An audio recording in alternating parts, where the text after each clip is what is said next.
What's up, guys? Welcome to another scenario here for our series on the Market Garden scenarios for the Market Garden campaign book in bolt action. So we are coming back here and we're taking a look at a fun one called Resupply at Grosbeek, or Bake probably.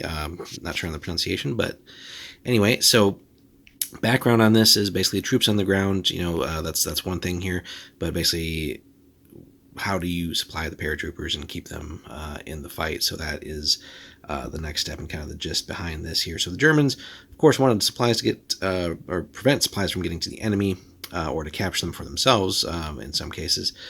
So American cigarettes particularly desirable here.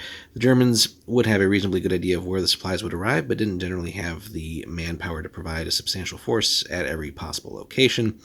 Similarly to troops parachuting into enemy territory, the drop canisters have a very real chance of being dropped a little bit too far from their intended targets, making it necessary to make sure you go grab those so you have enough supplies to keep in the fight. So this scenario then is based on the first parachute drop resupply operation to the American 82nd at Grosbeek, where the Germans had a degree of foreknowledge of the drop zone, but can be used basically effectively for like a British one, but just a fun scenario concept in and of itself with similar forces, and could be played out with different armies with a little bit of tweaking to adjust that properly. So a hunt for supplies would be a pretty neat concept there, just a different spin on sort of a different type of capture the objective type of scenario. So the German force here starts the game deployed along one long edge, and the Allies essentially on the other side via transport aircraft. And then the canisters will be using the sticks rule from the campaign book here. So setup wise, again, just to kind of look at the map here. So we have the Allies here on the one end, and then Germans on the other side, basically. And again, a lot of forest with some lower hills and stuff like that, and maybe a couple other smaller things sprinkled in there. But again, largely empty, given that it'd be a drop zone. So the DZ is in open fields, and the surrounding area is woodlands. So a fringe of woodlands, something like 6 inches deep around the side, would be ideal. Now again, that might be like on a 6x4, that might be a bit ambitious if you don't have that many trees in your terrain supply, because that's a lot to certainly line a board that size.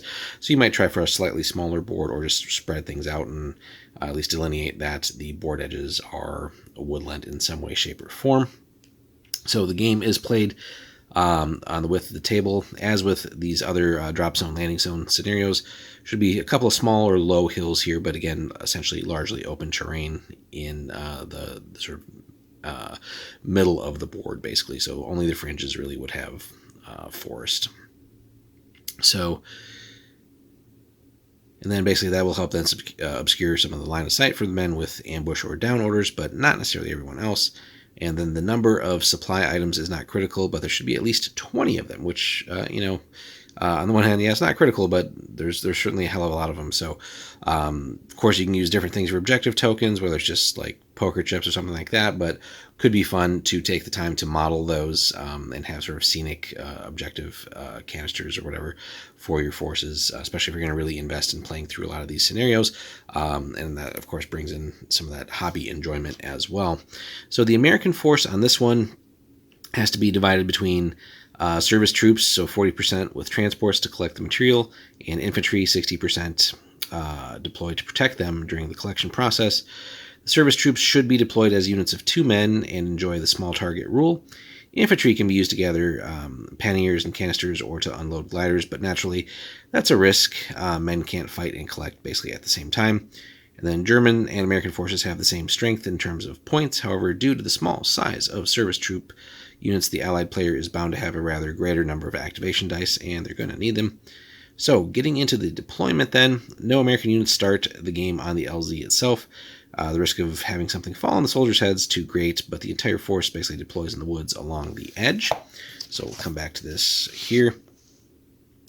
The German player must retain at least 2/3 of his force as a second wave, which can't enter until turn 3.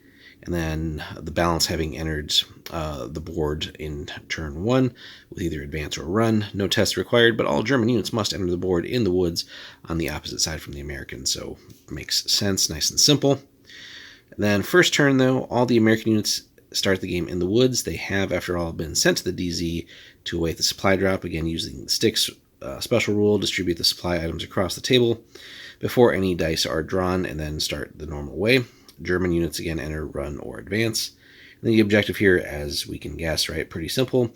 The Americans need to gather the supplies, and the Germans need to prevent them from doing so.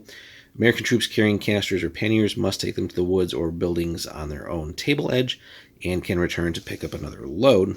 So it's basically gather the supplies and then get them to your table side. So the German command, then, as far as duration of the game goes, would obviously have seen the air fleet drop their loads, and then basically send everything there to get them as quickly as possible, and possibly take out or capture as many Americans.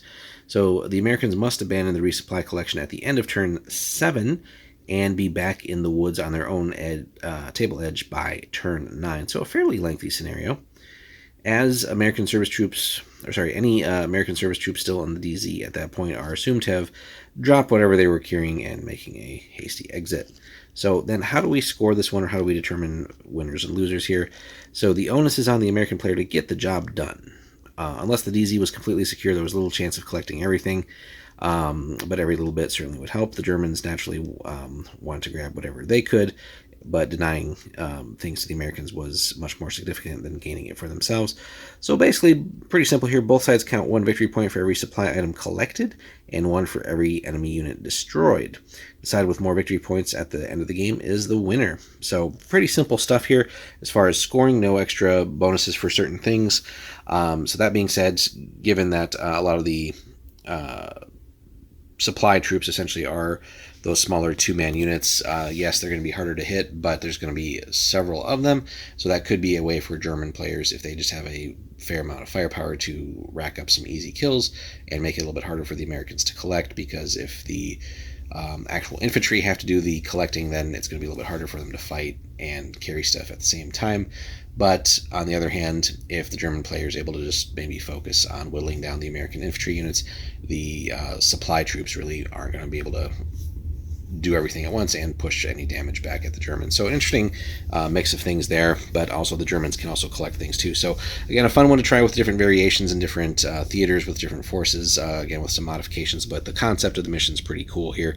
So supplies were needed basically all the time, right? So it doesn't necessarily have to be paratroopers doing this on the Western Front, could be certainly many other scenarios. So a fun one to try, and trying it in different theaters and campaigns could then incorporate a lot of those special rules from those books too. So fun things to try. And even with this, there's certain other modifications that you could do just to spice things up if you really enjoy the scenario. Rather than normal conditions, again, nighttime, other weather type of conditions, lots of other special rules you could incorporate if you do have access to not just this book but any of the other books, and trying to, again, add all kinds of different variations and stuff in there too. So but let us know, guys, what you think. Have you tried this one? So this is that Resupply here. This is scenario 6 from Market Garden, Resupply at Grosbeek. Let us know, and if you've also done any variations of that, and just how overall balanced you feel the scenario is, and any other thoughts you might have. So drop those comments, guys, like and subscribe, and we will see you in the next one as we continue on. So I believe mission 7 here gets a little bit more in depth as we move to the British ones, but we'll get there in short order. So we'll see you in the next one, guys. Take care.